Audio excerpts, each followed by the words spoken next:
Ang lunch namin, tuna spaghetti. Tuna at saka sardines ang nilagay ko dito, and then tomato sauce and fresh tomatoes. Kasi request ito ni Rina na palanghalian namin. So, ayan, tinimpla ko na. At ayan, nilalaga ko na yung pasta. At ito ang aming ulam ngayon. Another Filipino spaghetti. Tuna, sardines, spaghetti. So, yan.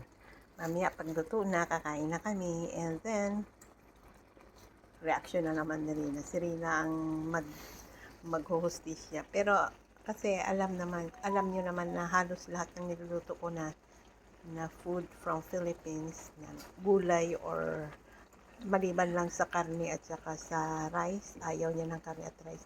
Pero gulay at saka mga ganito lang, isda, gustong gusto niya. Kaya ayan.